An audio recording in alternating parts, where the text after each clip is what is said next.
I want to give a disclaimer and say up front that I did not finish this course. The reasons why will be up ahead in this review.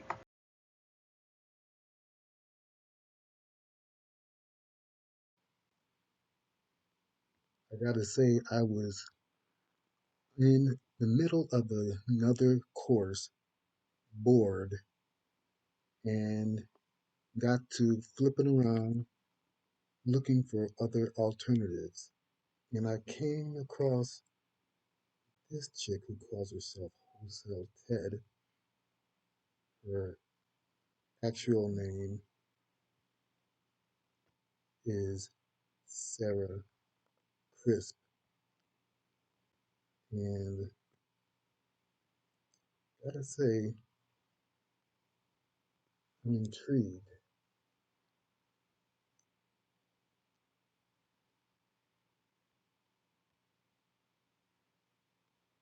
Once my computer gets back up, Sarah Crisp, aka Ted. I had no idea. Did a little bit more searching around and checked out her website. And she makes some pretty good points. So I may actually take a left turn from Udemy and go down her free download and see what else she has to offer.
Here's the first page welcoming you to the club. Because she nor her team are able to answer our lesson questions directly at all due to shortage of staff, she wants us to contact companies like Shopify via their chat. Are you fucking serious? This for me is a negative, regardless how she slices it. I myself want some kind of direct interaction, especially if it comes down to answering questions. We're coming to you to possibly join your quote unquote clubhouse for answers, not for you to pass us off to automated robots. In the third episode of my podcast, Finding My Way with Words, I talked about the 3 factors I need to be successful learning through an online course. The first one is curriculum. The second, that great instructor that knows how to put his or herself in the student's mind and guide them through the obstacles and around the pitfalls. And 3, something Sarah does not seem to have, a community. Pretty ironic for a clubhouse. It would be nice to at least have a Facebook community where we as students can interact with each other. That way, we don't need to ever chat with robots, and veteran members could point us in the right direction. Yes, there is the risk of passing on misinformation. However, if it's something that's documented within your course, you could even make it a type of a confirmation rule that only suggested answers must be referenced with a step, or in other words, a chapter number, and the portion of the course, even a timestamp of your video. So for example, if somebody were to ask, how can I change the colors on my store site? A veteran could reply, or a Facebook member could say, at the 339 mark of step 1, phase 1 of niche selection, brainstorming 20 ideas, she mentions the color scheme. And there you have it. That question would be answered, even if it were answered within 24 hours by a Facebook member. It'd be a lot sooner than waiting a month for a webinar, and a lot more convenient than dealing with a Shopify chat box. This and other observations, obviously, are just my suggestions. Understandably, you won't please everyone, but at least with the Facebook community, you won't feel alone. Problem solving could be more direct and timely than missing a once a month webinar and watching a replay, waiting and hoping a question you have will be addressed. So for me, that's going to be the second con so far. First one, forced to chat with robots. Second one, no Facebook community. In her third section of step 1, she talks about cross niches. 2 niches in one, such in this case, guitar lovers with coffee mugs. Now, I had not yet heard of the term cross niche, so this was very informative for me. So here I can start thinking about what would make good cross niches for me. I'm not there yet, but that'll be something for me to keep in mind for later. Now, so far, I've come up with 7 niches that I'm going to work with. And these right here are not mine, but these are just a handful of some of the more common ones you'll find online. This is my example of how you would combine cross niches.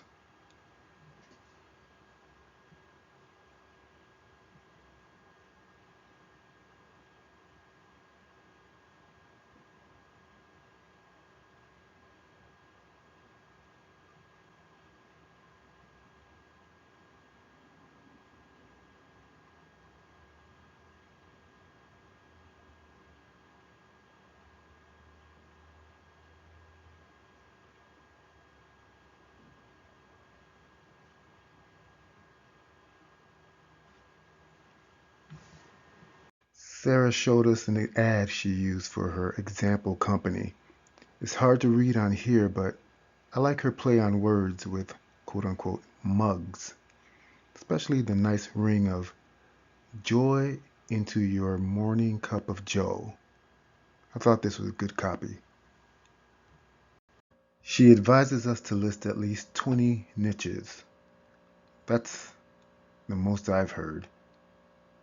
And I believe later we'll narrow it down to 3. Regardless, that's also a great exercise of the mind to try to come up with 20 niches you're going to use for your new career. She also strongly suggests that you consider her criteria. Right away, I continued to complete my own niche list. Now, I had already immediately come up with 7, and over the next day or so, I came up with 13 more, keeping in mind her criteria.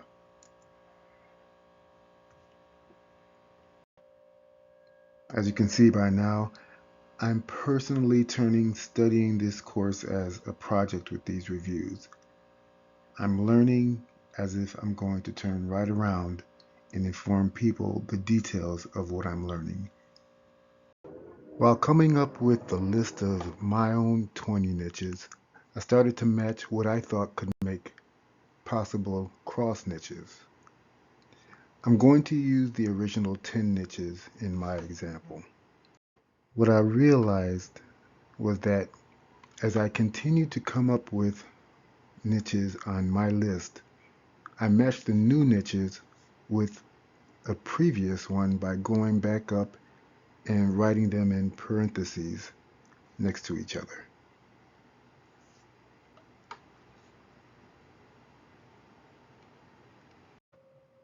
This is just an example. Not every single one of my niches, quote unquote, crossed with another one. Out of 20 niches of my own list, I have 5 cross niches. This is just what I'm thinking right now, having just been introduced to this concept. If later in the course any of my niches or cross niches don't meet Sarah's criteria, I'll then make the necessary changes as she gives more details about niches and cross niches. By the way, questions I started asking myself as I made my list and considered cross niches were: 1. What specific items am I always looking for when I shop? And 2. Why?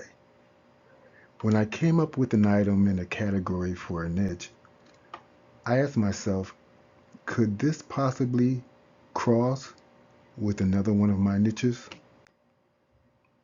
I'm diabetic. I know that millions of people are too. So personally, I'm going to list diabetes as a niche. I know a lot about dealing with it. down to the point where when I go shopping for a drink, I try to narrow my options down to A, flavor, and B, the least number of calories. The least number of calories gets me thinking about the reason I'm looking specifically for low calories. I'm looking for low calories because I'm diabetic, connecting the two into a cross niche: low calories and diabetes.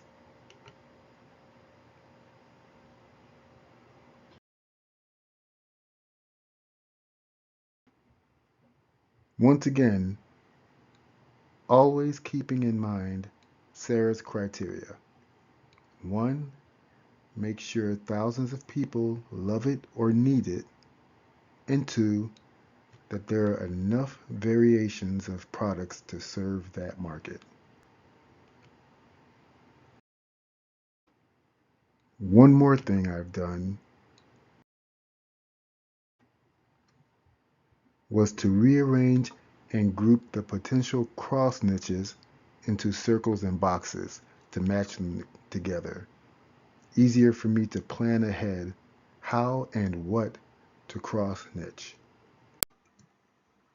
Day 6 of my 7-day trial has come, and although I've only completed a whopping 2% of the course, I'm going to stay in Sarah's Clubhouse and make the decision to pay her rate of $67 a month. It could be worse. I don't mind paying for a course as long as it works. My level of skepticism has lowered with Sarah, and at this point, regardless of the disappointment and the lack of a community, she's extremely knowledgeable and informative.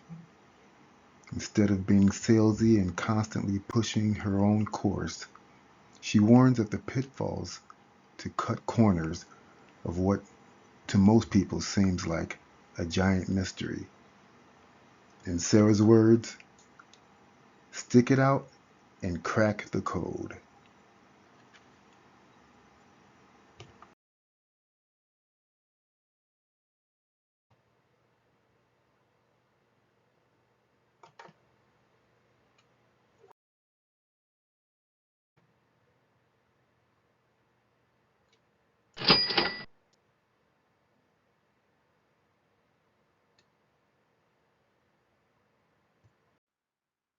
The first website she mentions to help us get us started is Printify, where you can create custom t-shirts, blankets, yoga pants.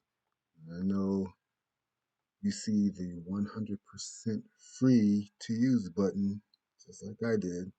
But wait, go to the hamburger menu, pricing. Let's take a look at that elusive pricing, see what they're talking about. Free, and you get 5 stores per account. And it talks about also a premium service for 24, $25 a month, and an enterprise version. So I'll let Sarah talk more about that and which one she recommends we use. Printify's website also shows you which sites, along with these other products that they make, they talk about the sites you can use, like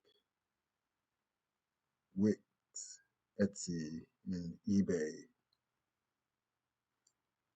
They will deliver the products for you. So that's a plus.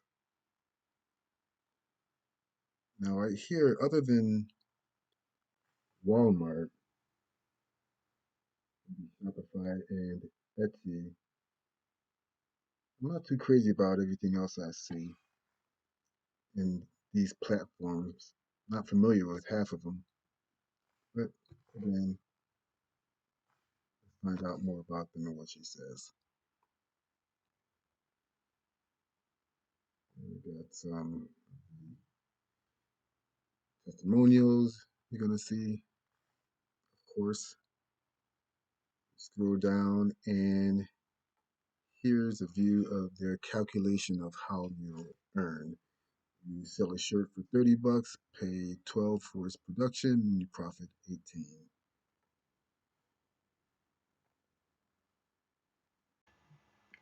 I've always heard AliExpress be called China's Amazon. Sarah points out that AliExpress is the site where Chinese manufacturers list products for sale. You can view AliExpress's products such as these girls, boys, cute animal cartoon ears, sunglasses, a lot of S's there, at a discount, in this case, 99 cents. In turn, you list them on your site at a larger price margin. Your customer will pay your price on your site. You then pay the Chinese manufacturer at their discount,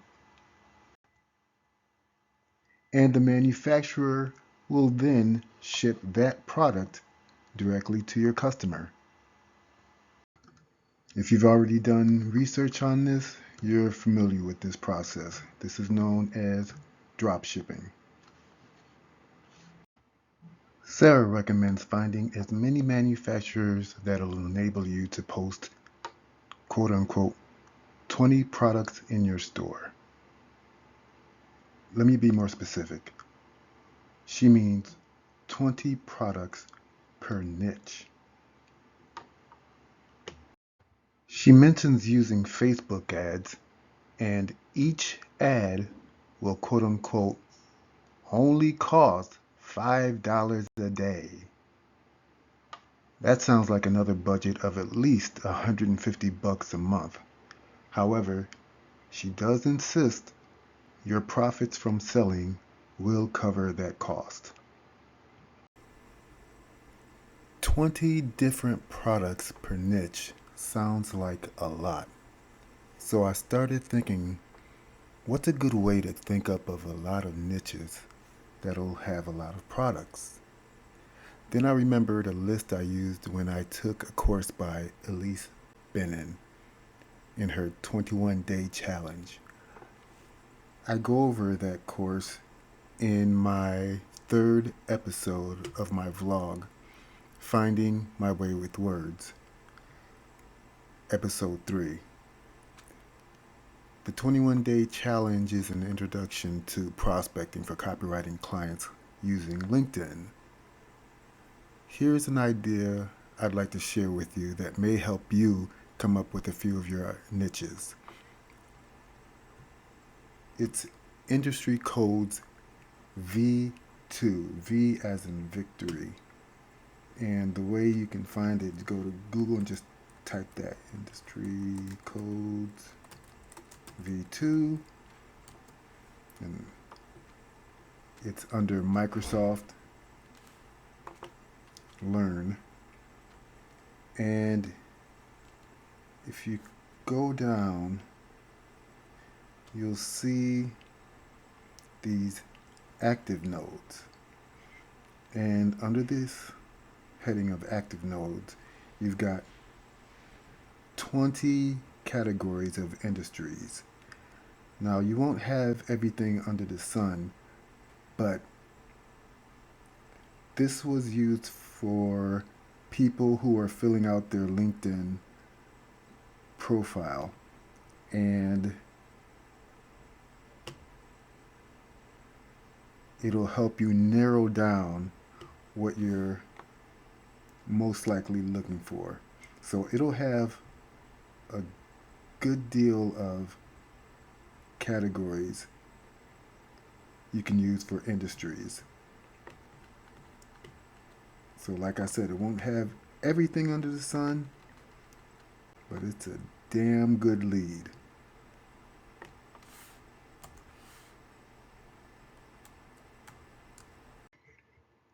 Here's something to remember. Sarah points out the importance of licensing. You want to stay away from anything that is licensed. And I thought about that as I was making my list. That nullifies one of my choices I will now have to replace. I won't even mention it, which one it was, as to not give away any ideas. In phase 3 of step 1, we're introduced to WordStream. She gives a demonstration of how to look up words to compare. And you have to come to free tools up here, the top menu, and scroll down to the free keyword tool and click find my keywords, and this is where it takes you. In phase 3, you want to keep in mind that Facebook business is now Meta. So I have to set up a Meta advertising account. Sarah does make it perfectly clear that by the time we'll see this for ourselves, Facebook will have most likely have changed the theme and the design of their business manager page. So sure enough, it is now Meta, and she made it crystal clear at the time she made her instructional video.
Something else I noticed in step 2 is when you're trying to download your design from Canva, it automatically, in my version, in my case, it starts off black, no matter how many times I try to change it.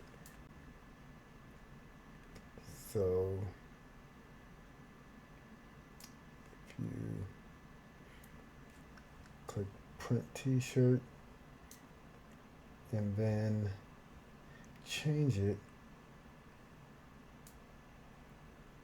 okay, the color's been changed, but instead of click publish, you click share and come down to download.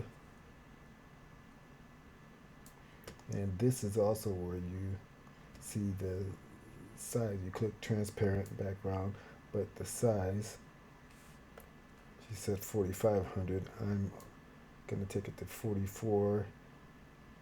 I could try to take it up to 46 and 6,000. 4,600 and 6,000. And no matter what happens,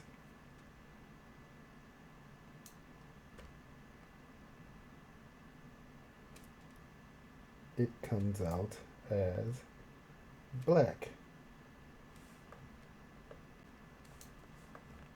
And that is not what I want.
Okay, now check this out.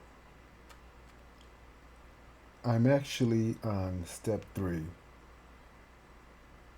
Have already started and completed some phases in step 3. But I needed to go back to review making shirts and mugs on Printify and Canva. So I had been going back, and today, as you can see, I completed this, and I completed these steps all the way through step 2. But all of a sudden, I got this middle section right here. So let's look at the glass half full.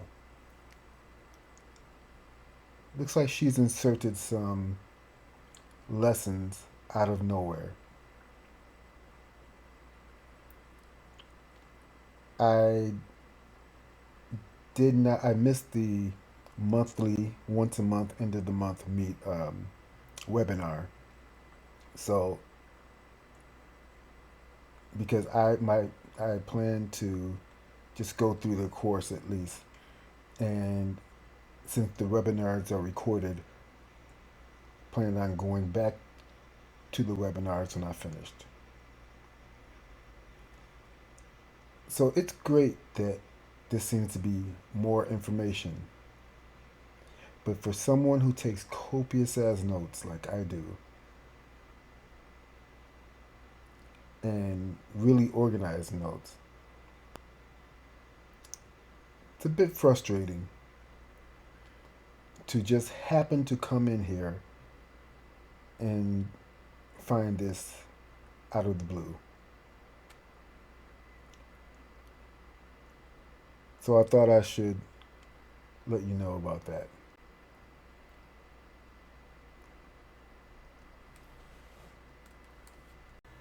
One of the things I'm noticing about print on demand is to just have fun and also listen to what you hear other people say when you're out and about. I once heard a girl talking to her friends about an acquaintance they had about another girl who was getting married to a guy this girl didn't like. And the girl said about the guy, let's say the guy's name is Jack. She said, I don't know, something about Jack just brings out the ick in me. And I heard that and I was like, I'm going to use that one. And made a note of it and just kept it and hung on to it. And now I'm doing print on demand and I'm coming up with ideas. And I thought that would be a great message to put on a shirt because as cynical as we are in America, something like that would fly. It's not for everyone. Only a select few would be able to get it. And you take that and you sort of spin off from that. Just break it down, something about you. And look at that image. Love that. It's a little bit intense, I'll admit, but this, I absolutely love this one. You got the angry emojis. This one will be a little bit longer. I left out the something about you, and I just left it to you bring out the ick in me. And the woman's expression pretty much says it all. These came with it. I might play with this a little bit, see what other they call them elements. What other elements could go over here? I don't know, lightning bolts or smoke. I know it's quite over the top, but it would get attention, and I think of somebody wearing a shirt and like this. You know people who walk around with this face, and you know this is exactly what they're thinking. This would be perfect for certain people. And even if it's not something I would say particularly, I think it doesn't have to be just for me. I know there are people, I've heard people with that voice. So I'm making products for them. So I got this sister here saying payback. I might play with that one, come up with a better expression. I like, or with a better expression for her facial expression. You hear people say, I'm done. Now, a lot of girls nowadays are saying, I can't, I just can't. And that's really trendy right now. I wanted to put that here, but number one, you got this guy here doing that. You don't hear too many guys saying that. It's usually a girl expression. So if this were a girl, that would be something different. But also the text right here, the font, and also I can't. I'm not sure that would go well with written text. It sounds good and it's funny when certain girls say it because they're like, "Oh God, just get me away from this." But I can't. I can't deal with this guy today. But I'm not sure if that would go well on a shirt. If you saw somebody walking by with a shirt that said "I can't," it'd be a negative message as if they're unable to do something or they've given up and they feel something is impossible and it says something about them. That might not land as well as the verbal I can't. And there's the ick again.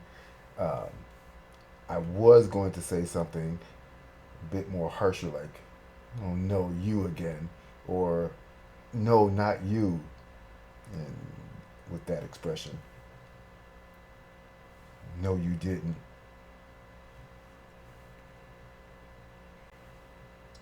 It's, um, that face, man. You could play around with that face and come up with an expression. So I'll keep that in mind. And this one. Now, maybe everyone around the world is not going to get this, but there are some Americans who just see this and just laugh because they know that this is saying, oh, for fuck's sake. And again, that's something that people are saying now, and it's not anything that I say. I don't use that expression because that's more of something that more Caucasian people usually say, but it's funny. Um, for example, you hear a report that, I don't know, there was once a report that popcorn was bad for your health. You hear something like that come over the news, you could be like, oh, for fuck's sake. What else is bad for our health? At what point are we going to get to where we can't even breathe the air that's free because it's too bad for? Well, a lot of us already are there, so that's just an idea to take from what you hear other people say and find designs that will match that.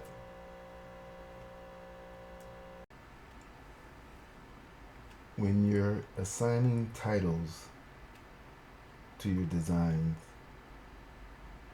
I recommend doing that first. And this is how I would do it. I would, once it comes up, and of course, it's not here, but it's there. So the title of this is The Planets. And they won't let you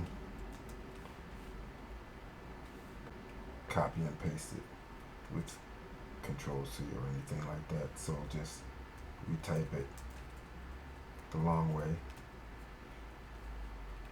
And then when you get back to the design page,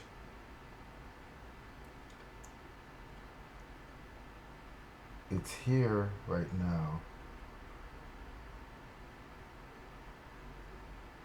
And this is the type of design page it is.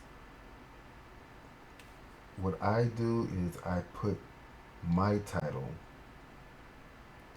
in the front of it. So they have Mercury, Venus, Earth, Mars, Jupiter, Saturn, Uranus, Neptune. So I'm going to call this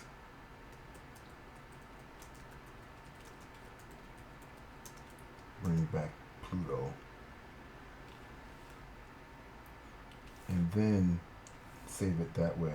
That way you have your title and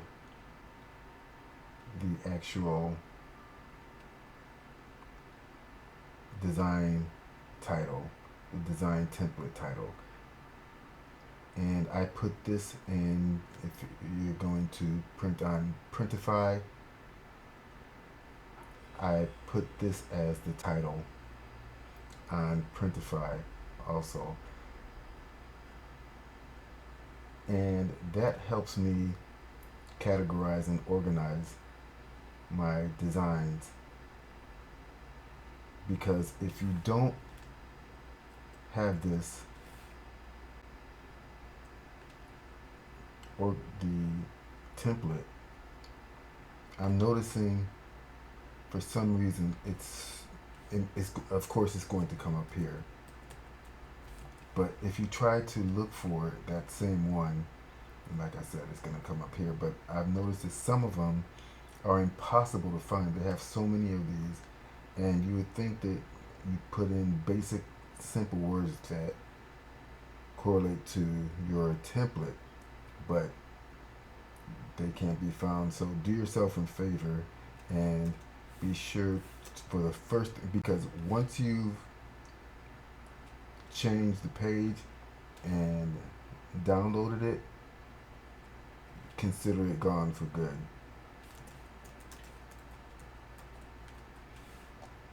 because it's really hard to find.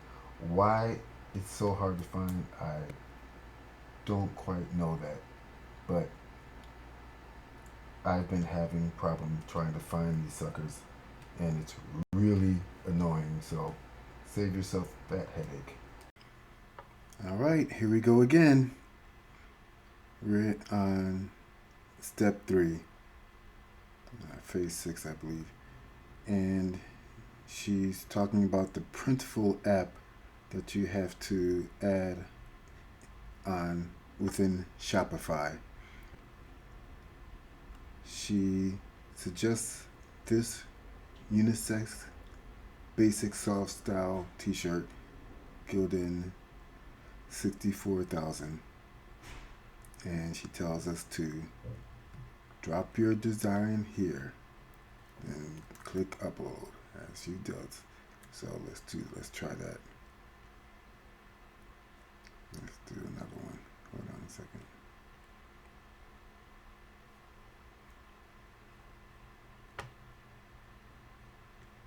Okay, so let's drop our design there. And also the screen, for some reason, hers is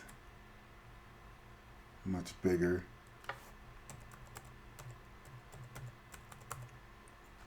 You can see the full body, full shirt. Mine, I had to do something. I could only see a partial amount. I'll show you in a second. So let's upload a new file, and let's just do something basic again. I'm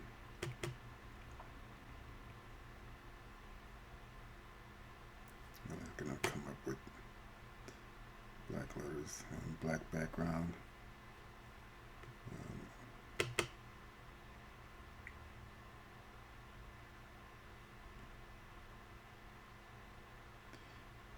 And then she's gonna say to apply it, upload, which we did.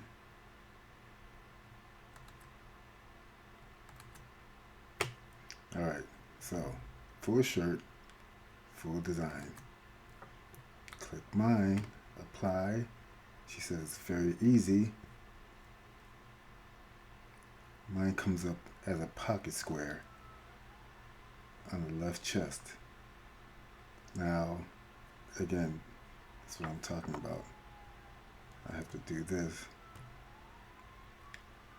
But let's say that I want to center it like hers.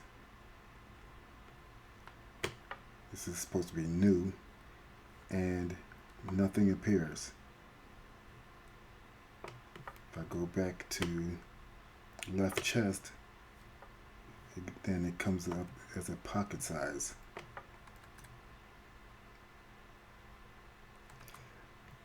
This is really getting annoying. Really annoying. Now, if I'm missing something, I'll be happy to apologize. I have no problem apologizing. But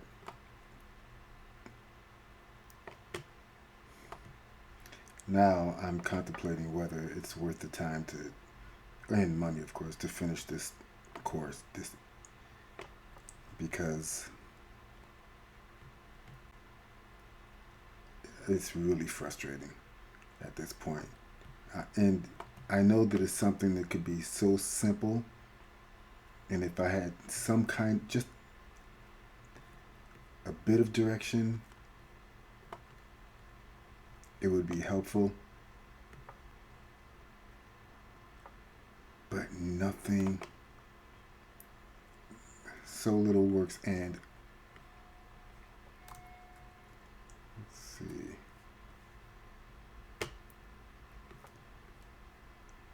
I look at this, and right now I am a quarter into the course, and I'm in my second month of this course. I'm working a job also, and I, going on with life, but with no direction. I may just have to try to breeze through the rest of this just to get this over with before the next payment hits, and so I can just cancel and get out this Clubhouse. I have to be honest and admit that by the middle of phase 3, I was determined to continue to finish this course. and ended up eventually being distracted by looking for other courses. And I wanted to stick to it and finish Sarah's Clubhouse. I cannot stress the importance of having some kind of community, especially Facebook. Sarah's excuse is that if she were to have some kind of help forum, she would have to hire people and make things more expensive. Facebook is free.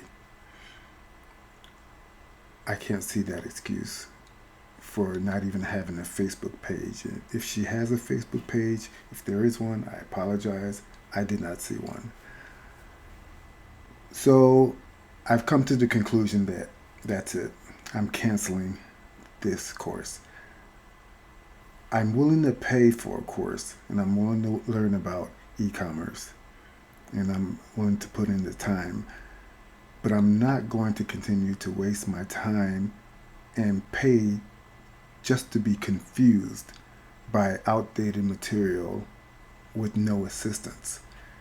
For the life of me, I just cannot understand why there isn't a free community to help one another. Now, I did learn a few things in the meantime, mainly about Printify and Print on Demand. I made, during the time that I was with the course still, I made 22 designs on Canva, and I'll continue to do so. In the midst of the confusion of the E-Comm Clubhouse course, I went looking for other courses, which is the same way I came across Sarah's Clubhouse. And I did pick up from this course, and things I did learn from this course will help speed the process along the way in the future as I take other courses. And I will continue to keep you posted on my vlogs. I believe Sarah knows what she's doing. And I believe that she's a good instructor. But her courses are outdated and just frustrating to the point that I had only completed 25% of that course. It's great that there's a lot of information, but at $67 a month,